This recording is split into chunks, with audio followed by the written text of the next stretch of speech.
try to like what you feel. To try to push on my deal. Take your time to complete. I ain't wanna rock star.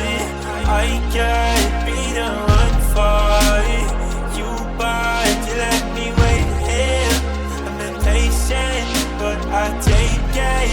I know you know that I won't be fine. Let me fix your scars. Just one call. Oh my God, girl, I'd be down if you were there. Barely can hide away inside. You want that, baby? I can read your mind. So let me to give it a try. You want that, baby? I'm desperate for that. You want me to stare into your eyes. Guys, ini di Laut Mati. Kami sedang di Laut Mati. Ini permukaan paling rendah di bumi. Laut Mati ini permukaan yang paling rendah di bumi, dan ini ada bar paling rendah di muka bumi, minus 420 meter di bawah permukaan bumi. Guys, ini Laut Mati. Kita bisa berenang dengan mengambang tanpa tenggelam karena kadar garam yang tinggi, guys. Ini terletak di 420 di bawah permukaan laut, bukan di atas permukaan laut, guys. Di bawah permukaan laut. Nah, Laut Mati. Nah, di sana itu Jordan, di seberang negara Jordania.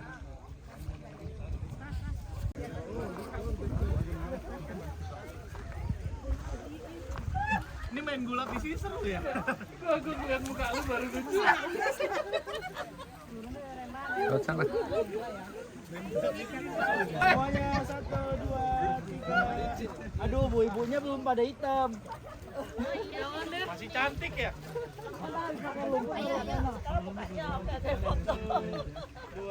Chris lagi, Chris. Ya, lagi. 1, 2, 3. Oke.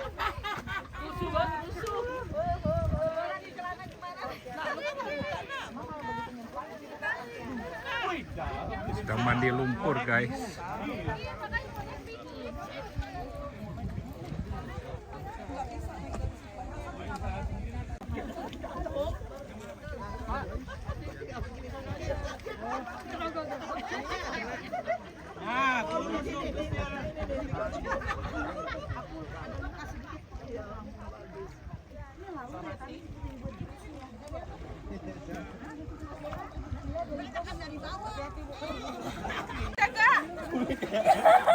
Banyak kok kedorongnya.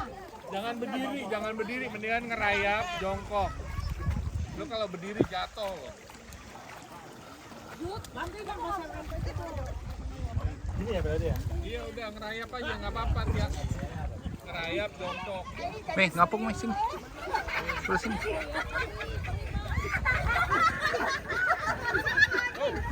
Satu itu kayak kubu ya, di bawah tebing dengan banyak jendela dan banyak lubang, betul? Itulah biar pencobaan. Yesus dibawa ke sana dan dicoba itu ketiga kali. Jadi itu adalah bukti pencobaan. Yang kiri itu di bawah tebing. Yang ada inilah. Iya. Yang ada lubang-lubang itu. Yang ada lubang-lubang itu. Bapak Ibu, itu adalah bukti pencobaan. Itu adalah tempat di mana Tuhan Yesus dicoba itu ketiga kali. Yang ada antena yang tinggi. Ya, di bawahnya. Oh, di bawahnya. Kami sedang ada di kota Yeriko dan sekarang kami ada di gunung pencobaan. Tuhan Yesus mencobai tempat ini. Iya. Ini 2000 tahun yang lalu Tuhan Yesus dicobai di gunung pencobaan ini oleh iblis, ya. Nah, apa makna dari pencobaan Tuhan Yesus itu, Pak Boas? Jadi doa Bapak kami ya, itu dari antara kata di doa Bapak kami ada ditulis, jangan bawa kami ke dalam pencobaan, tapi lepaskanlah kami daripada yang jahat. Karena Yesus sendiri sudah mengalami pencobaan. Jadi pencobaan ini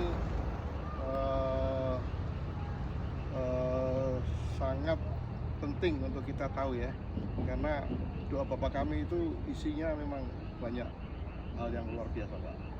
Jadi sampai hari ini masih ada gunungnya. Iya. Jadi jangan sampai jatuh dalam percobaan.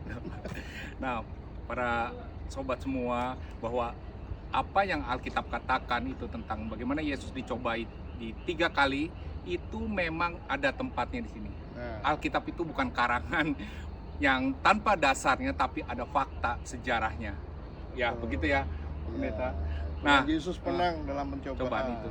Dan kita sebagai umatnya juga harus menang dalam pencobaan. Ya, amin. Amin ya. Nah, para sobat semua yang mendengarkan kisah ini, ikuti terus perjalanan kami di Holy Land ini, di tanah perjanjian, bagaimana cerita-cerita dalam Alkitab itu memang ada, terbukti. Banyak orang menyangka Alkitab itu sudah banyak diselewengkan di karangan manusia, tapi dengan perjalanan sejarah ini menunjukkan tempat dan waktunya itu memang benar adanya. Puji Tuhan. Puji Tuhan, sampai ketemu lagi. Bye. Guys, tempat hotel kami menginap St. John.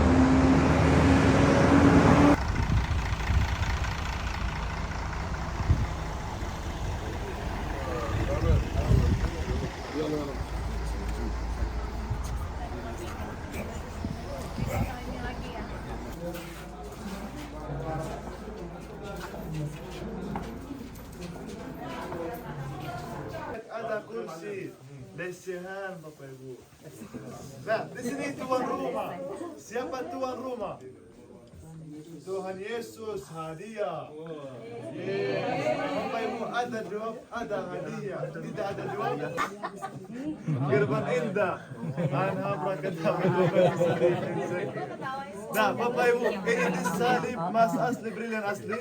Ada mas putih, mas kuning, mas Jawa, mas Joko, mas Walibu. Nah, mari Bapak dan Indonesia, Bapak Ibu, bintar Raja Daud salib in the middle, bilam, sim salabim. Bin salib. Tidak ada sulap. Sini dulu.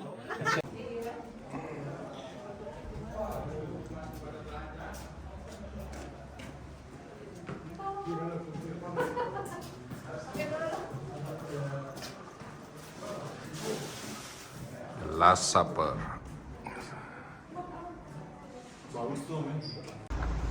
Halo guys, ini kita mau ke gereja Gembala, tempat Gembala waktu Tuhan Yesus lahir ya. 2000 tahun yang lalu guys. Sekarang sudah banyak rumah-rumah di sini. Nah, ini salah satu yang membuat di dalam ini adem adalah kapur, batu kapur guys. Rumah ini dibuat dari batu kapur sehingga ketika kita di dalam terasa dingin seperti AC alam.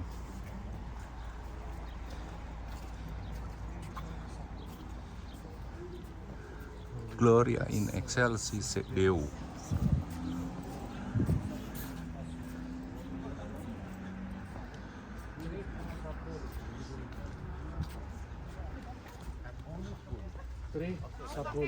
Boleh bawa aja. Hah? Boleh bawa aja.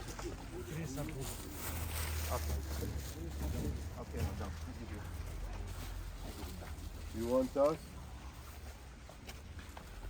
Yep. You want us?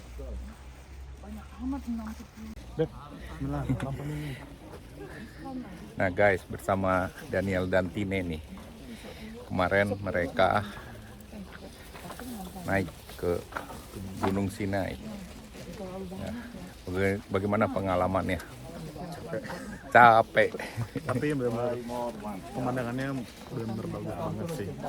Jadi juga seperti penuh dengan kemuliaan sih. Kan gunung itu juga gunung pengubahan. Gunung transfigurasi. Dan Pemandangannya bagus juga seperti penuh dengan kemuliaan Allah. dan dapat 2 loh batu ya. 2. Mau bukti? Oh, ada di bis. Kita ada di bis. 2 Kok. Dapat 2. 2. Jadi nggak lebih kan? Nggak lebih. Benar-benar 2. Nah, kemudian waktunya juga tepat ya, nyampe di sana sunset ya. Sunset. Jadi luar biasa pemandangannya ya. Pemandangannya bagus banget. Nah guys, nanti nonton di video sebelum ini. perjalanan ke Gunung Sinai. Naik unta, Jalan kaki. jalan kaki. Wah, luar biasa jalan kaki. Ya, itulah pengalaman perjalanan rohani spiritual. Jadi kali ini jalan-jalannya bukan sekedar jalan-jalan biasa, tapi spiritual journey. Wisata rohani ke tempat-tempat dari perjanjian lama sampai perjanjian baru. Semua yang tertulis di Alkitab itu benar-benar terjadi dan tempatnya sempat kami kunjungi. Ya, itu guys, ikuti terus. Sekarang mau ke gereja gembala nih, tempat gembala waktu Tuhan Yesus lahir. Nah, ini tempat ibadah nih guys. Nomor 1 untuk jemaat Katolik dan nomor 2 jemaat Protestan. Kami akan beribadah di gereja ini, guys.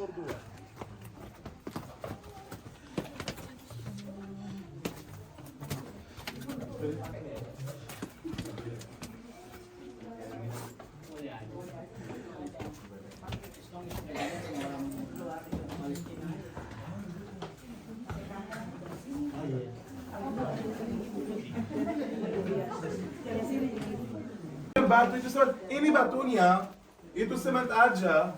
Dulu 1, 2 itu satu sebenarnya sabun. Ya.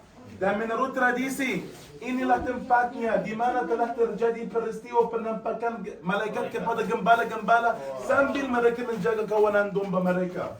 Mereka sangat ketakutan. Malaikat telah suruh mereka, jangan takut, karena aku memberikan kepadamu satu kesukaan besar untuk seluruh bangsa. Hari ini telah lahir bagimu seorang juru selamat di kota Daud. Dan dia akan menjadi Kristus. Dan ini adalah tanda bagimu. Engkau akan menjumpai seorang bayi dibungkus dengan lampin, berbaring dalam sebuah palungan. Itu adalah kode. Bapak Ibu, kita harus terkadang baca, tetapi ayatnya punya makna lebih dalam daripada apa yang Anda pikir.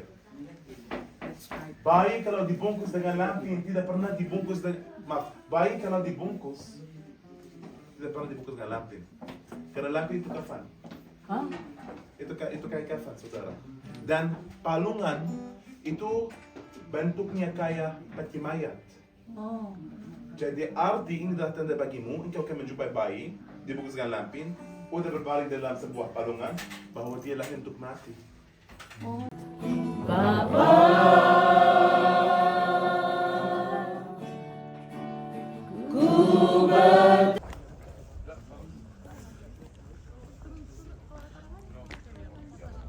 Mari Bapak Ibu.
Lalu kata malaikat itu kepada mereka, jangan takut. By the way, ayat ini jangan takut adalah ayat yang paling tulis dalam Alkitab. Jangan takut, jangan takut, jangan takut, jangan takut. Sebab sungguhnya aku memberitakan kepadamu kesukaan besar untuk seluruh bangsa. Hari ini telah lahir bagimu seorang juru selamat, yaitu Kristus Tuhan di kota Daud. Dan inilah tandanya bagimu, kamu akan menjumpai seorang bayi di sana lahir dan terbalik. Dan tiba-tiba tampaklah bersama-sama dengan malaikat itu sejumlah besar bala tentara surga yang memuji Allah, katanya, kemuliaan bagi Allah di tempat yang maha tinggi dan damai sejahtera di bumi di antara manusia yang berkenan kepada-Nya. Amin. Bapak Ibu, ini adalah tempat di mana terjadi peristiwa penangkapan malaikatnya. Ini adalah gua yang tadi. Gua nomor 1 dan gua nomor 2 adalah satu gua besar, tapi sengaja dipisahkan ketika ditambahkan sebagai pembikin dua kali.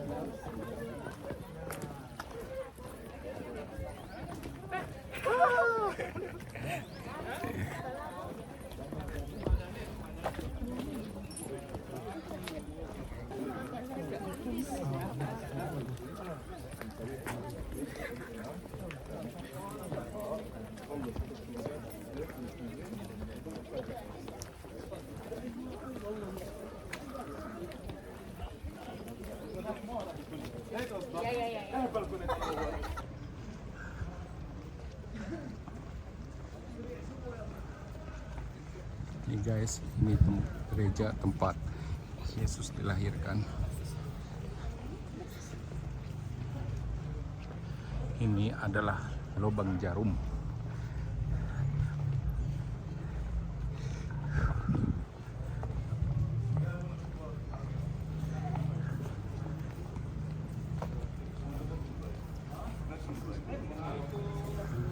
Ada 3 aliran agama Nasrani.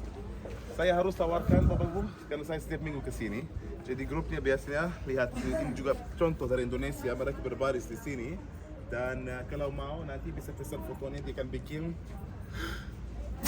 Sorry, itu tetlah.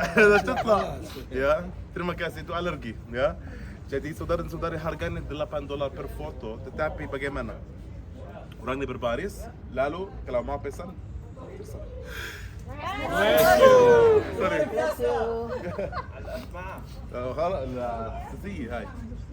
Kalau ada yang mau bawa ibu angkat tangan. Kalau tidak kita akan lanjut.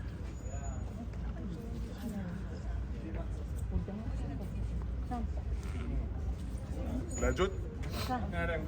ما pesan satu. واحدة بدها تصورها تاخذها انت؟ الباص كله يعني واحدة بس بدها احنا يصفهم بعدين نشوف ما سألت الناس بدهم يصفوا انا هذه ما في بابي برباريس؟ نو ابلكيشن Di resmikan tahun 324 Masehi. Sebelumnya, percaya enggak? Orang yang percaya Yesus yang tinggal di sini, mereka tidak diizinkan praktik agama mereka. Ya.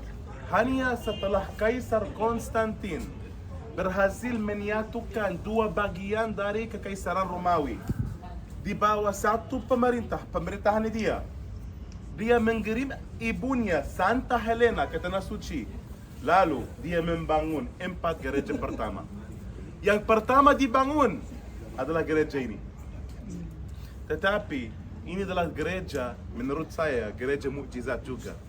Karena ini adalah satu-satunya gereja yang tidak pernah dihancurkan oleh musuh orang Nasrani. Sering direnovasi. Zaman dulu artinya renovasi tidak seperti sekarang. Uang untuk maintenance gereja. Lihat, ini adalah pintu masuk yang pertama. Dulu pintu ini dari kayu aras, mahal. Tetapi kalau situasi keuangan mereka menjadi sulit, ya, mereka tidak bisa ganti atau tukar pintunya. Lalu mereka bikin pintu lebih kecil. Ini adalah pintu yang kedua. Pada abad pertengahan, banyak pedagang, pengusaha masuk ke dalam gereja sambil naik dengan kuda keledai pun yang menghormati gereja. Bapak gereja ini kesal. Lalu mereka bikin satu lebih kecil. Artinya, yang mau masuk ke tempat di mana Tuhan lahir, dia harus rendah hati. Sekarang semua orang yang mau masuk harus rendah hati.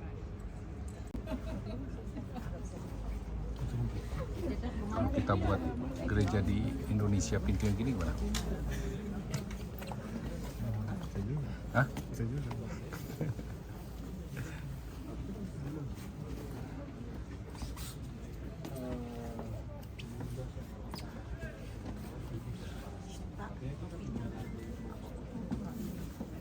Pak Adi, topinya dibuka. Masa Nasrani yang pertama, orang Nasrani mereka sangat keras, bapa gereja sangat keras.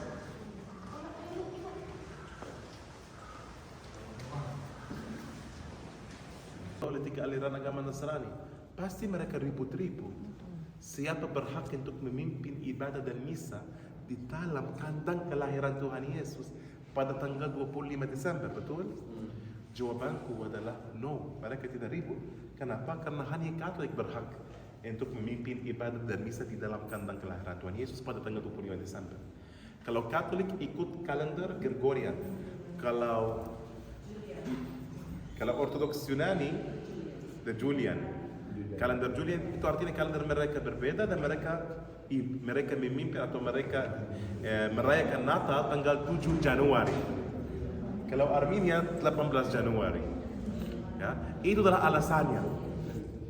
Saudara-saudari, sekarang kita mau masuk. Sebelum kita turun ke bawah, saya akan lanjut dengan cerita mengenai kelahiran Tuhan Yesus Kristus dan kenapa di sini. Nah, guys, ini merupakan gereja tempat Yesus dilahirkan. Dulu adalah tempat Yesus dilahirkan, sekarang berdiri sebuah gereja tertua.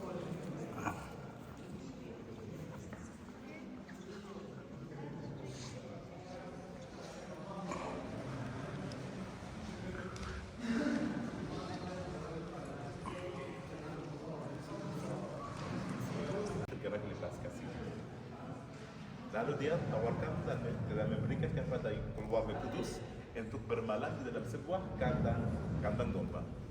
Karena tidak ada alternatif lain, mereka terima. Dan keluarga kudus melahirkan, atau Maria melahirkan Yesus di sana. Silakan. Kita sekarang mau masuk ke dalam, mau melihat kandang domba. Ya.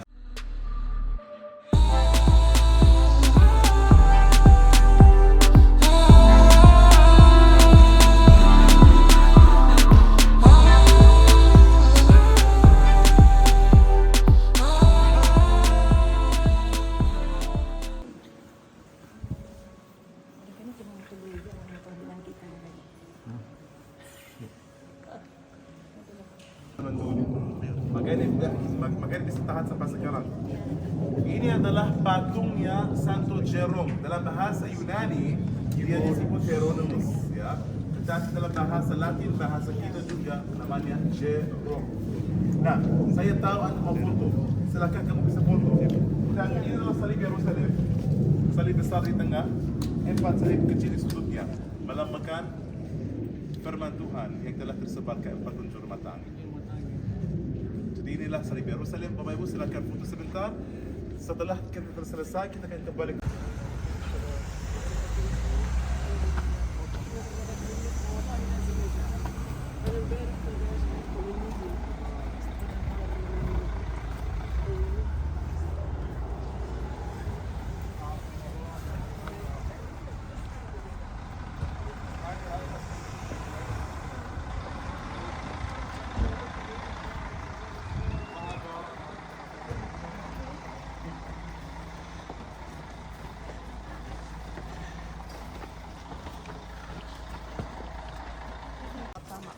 Tetapi ketika dia naik ke puncak Bukit Zaitun, 120 orang mengikuti dia.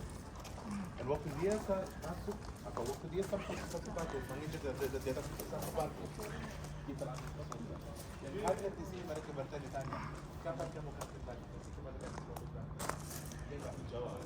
Dia naik sampai dia masuk surga Bapa. Makanya kita harus pakai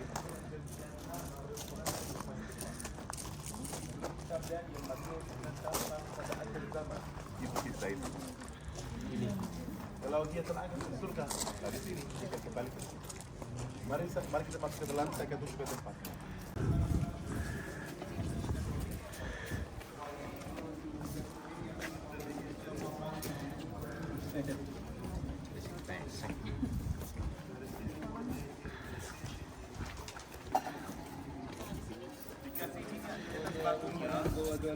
Tuangin aja ya. Tapi inilah batu ini di mana Tuhan Yesus terangkat ke surga menurut tradisi. Dan menurut tradisi dia akan kembali ke akhir zaman. Anda bisa pegang batu ini, bisa foto. 10 menit lagi saya akan tunggu Anda di luar, lalu kita akan lanjut ke pemandangan Bukit Zaitun. Saya akan sampaikan banyak. طيب اسمع بشار لك قال له بشار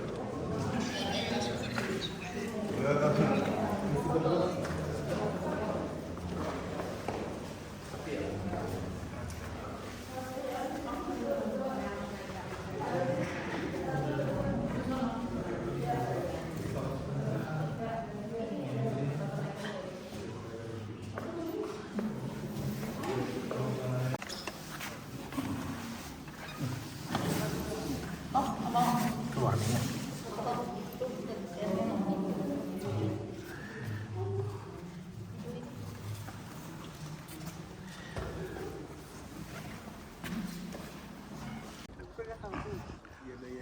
Guys, jadi ini tempat di mana Tuhan Yesus terangkat ke surga. Tadi batu adalah tempat terakhir Tuhan Yesus berdiri sebelum terangkat ke surga. Tempat ini adalah tempat di Bukit Zaitun di mana Tuhan Yesus terangkat ke surga.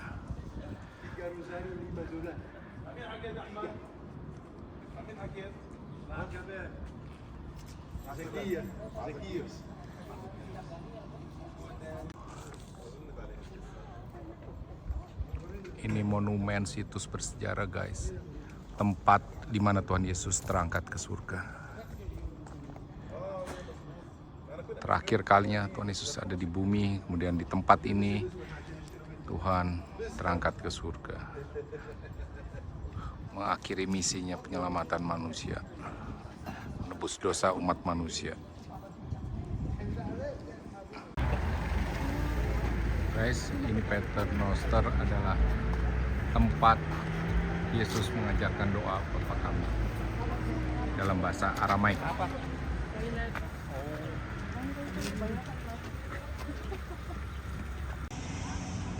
Ini guys, kota Yerusalem dari atas Bukit Zaitun.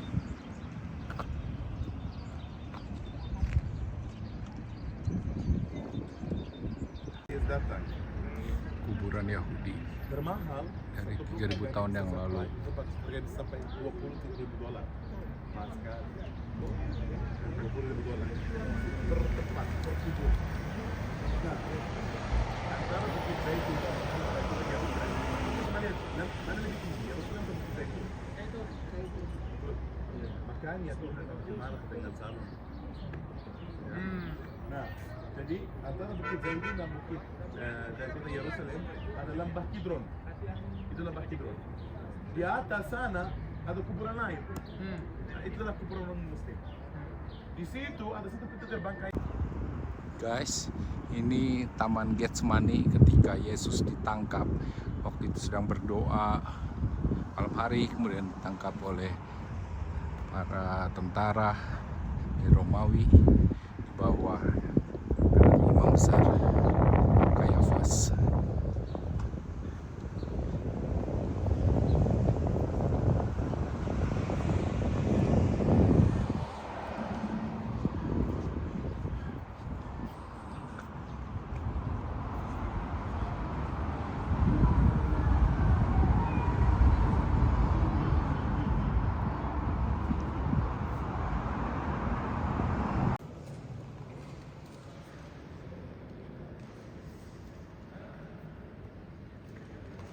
Guys, ini tempat Tuhan Yesus sembahyang di Taman Getsemani sebelum ditangkap. Sekarang telah berdiri sebuah gereja.